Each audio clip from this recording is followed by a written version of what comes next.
What's up, smart homers? My name's Aaron, and in this video I'm going to show you how to set up your 2D LED matrix with WLED. I'll show you some cool effects that you can use with WLED, and I'll show you some ways that I use it in my smart home.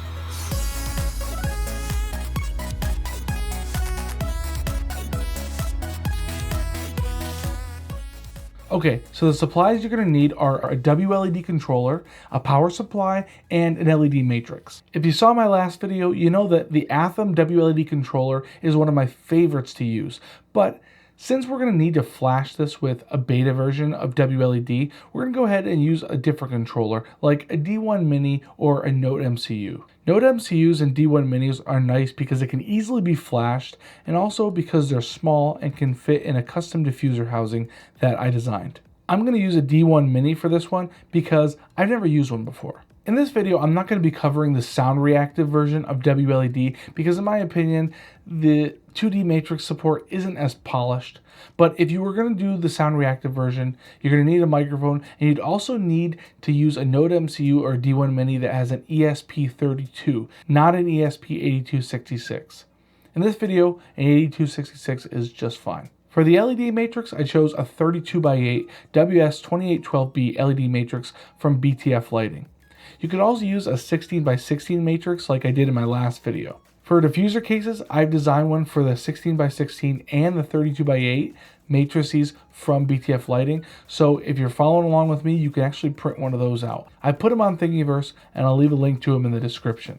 The point of the diffuser is to make the whole thing look more pixely and evenly lit, and prevents the harshness of the LEDs from hitting your eyes. The last thing we're going to need is a power supply. Like I've shown in my previous WLED videos, you need to size your power supply based on the number of LEDs you have and what type of LED they are.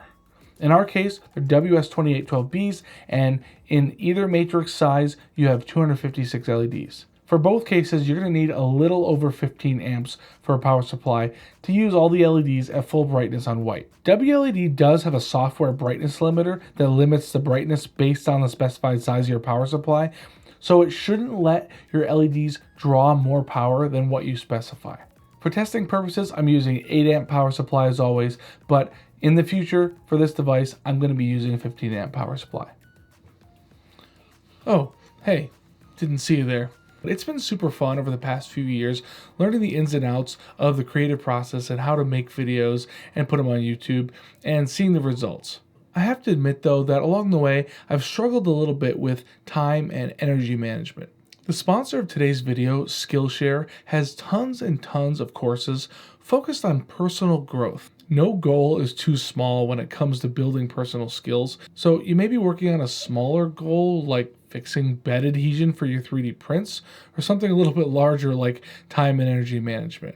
Either way, Skillshare has the courses that you need to hone these skills. I'm taking a super helpful class by Thomas Frank on time and energy management that's called Productivity for Creatives.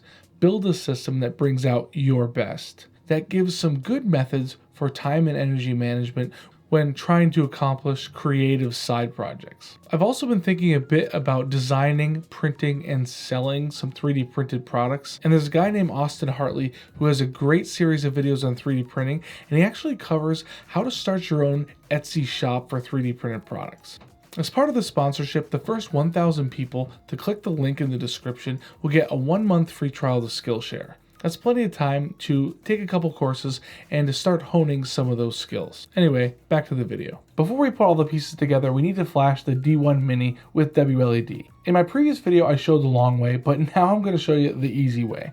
All you have to do is connect your controller to your PC using a micro USB cable, and then go to install.wled.me, choose the 0.14.0-B1 beta version, and then click install. Currently, 2D matrix support can only be found in this beta and in the sound reactive version, but as I mentioned before, the sound reactive version is not something we're looking at in this video. We're just looking at this beta. A pop-up box should show that the installer has found your controller. If you don't know which one is yours, you just unplug it and plug it back in, and you see which one disappears and reappears in that list. Click connect, wait for it to connect, and then click install WLED. Then click install again. If it's not installing properly, you can hold down the boot or flash button on your controller and click install again and release it once the install begins. Now that it has WLED installed on it, click Next, type in your Wi-Fi SSID and password, and click Connect. This is going to connect your controller to your Wi-Fi. Once it's done, click Visit Device, and it'll take you to the WLED user interface. No more having the device broadcast an access point and then connecting to the access point with your phone or your PC and configuring it straight to the point. Big thanks to Frank for pointing this out.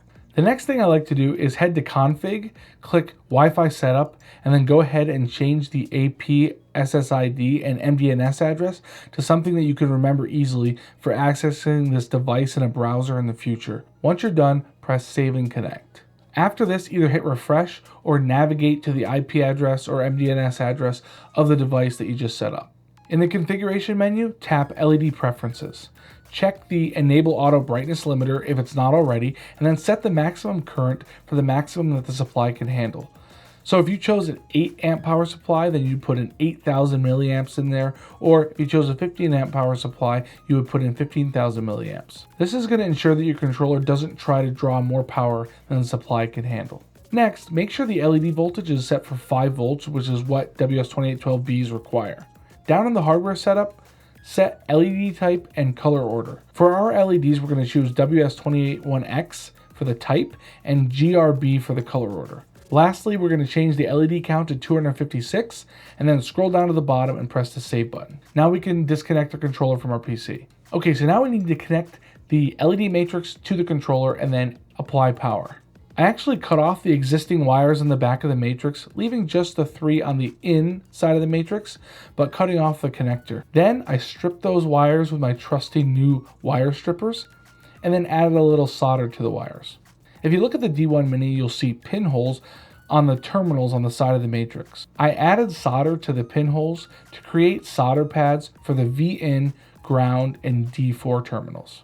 Then I soldered the 5-volt red wire from the matrix to the V-in pad, the black ground wire from the matrix to the ground pad, and then the green data wire to the D4 pad. After this, I put a little bit of 3M adhesive on the top of the controller and stuck it to the back of the matrix. Now that we have our controller connected, we need to connect power to it all. To do this, I use a panel mount DC adapter that is made to mount to a panel of some sort with a metal nut that secures it to it. I designed the housing so that the adapter can actually be screwed right into the hole on the side because it has threads, so I didn't even use the nut that comes with it. Once the adapter is in place, you can just solder the red wire to any of the 5-volt solder pads on the back of the matrix and the black wire to a ground pad. This is going to apply power to your controller and your matrix. After this, I just assembled the housing by snapping the back halves together, laying the matrix down inside on the ledge, and then installing the diffuser plates on the front. After this, the assembly is all done and you can plug it in. In order to try out some of the 2D matrix effects in WLED, you need to configure your matrix first in the software. Go to Configuration, press 2D Configuration, and then enter the details for your matrix. First, change the type to 2D matrix. After that, panel setup options are going to appear below. For panel dimensions, input the width and height of your panel in pixels. For me, it would be a 32 and an 8. The next option is asking if you have multiple panels of the same size connected together to form a matrix of several panels. In that case, you'd have to specify the width and height of your entire grid in panels, in which corner of the entire grid the first panel is going to be, and then specify if you ran them in a serpentine configuration or not. I already have some more matrices ordered, and I'm going to explore this multi-panel configuration in another video. In the LED panel layout options, we need to tell WLED where the string of LEDs starts in the matrix. You might have to play around with these settings a little bit until you get it working properly, but if you look at the back of your matrix, you can see where the matrix starts and ends. In my case, the first LED is actually in the bottom right, and I'm going to set my orientation to vertical. I'm going to check the serpentine box because I know it runs in a serpentine configuration. Note that checking the serpentine box is going to effectively unserpentine your matrix, allowing WLED to reassign the IDs of those individual LEDs. If you remember from my previous video about pixel art, you know that the LED IDs start with 0 and they increase from there, and they go in a serpentine configuration. However, this is going to unserpentine your matrix, meaning that your matrix is going to start with 0 in the upper left corner, and it's going to go left to right and then top to bottom.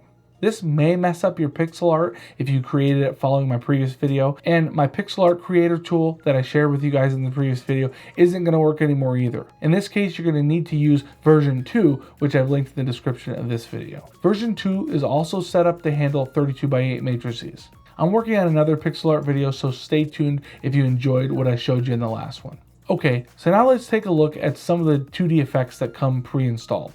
I'm going to use the rainbow palette, and I'm going to go through each effect, and I'll put on screen the name of the effect as I go through them.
You can see that this new version of WLED is super cool and makes 2D matrices a lot more awesome than they were in the previous version. One of my favorites is the scrolling text effect, because not only can you change the size and speed and the blur of the text as it scrolls, but you can also change the default text by going to the segment, editing it, and then changing the segment name. When you save it, the name of that segment is going to be the text that scrolls. It's not the cleanest way to do it, but it works pretty well. Another one of my favorites is called Hyphotic, which works great with the rainbow palette. Anyway, that's pretty much it for this video. I hope you liked what you saw. If you did, please hit the like button and consider subscribing if you want to see more WLED videos. I have a bunch more ideas coming up, and one of them involves a WLED picture frame, which is going to be super cool. If you want to help support the channel, you can become a member, which is a small cost every month and really helps out the channel, or you can pick up one of my custom t-shirts. If you haven't already, you should definitely join our Discord, where we talk about WLED and a ton of other stuff, and it's super fun. Anyway, thanks for watching. See ya.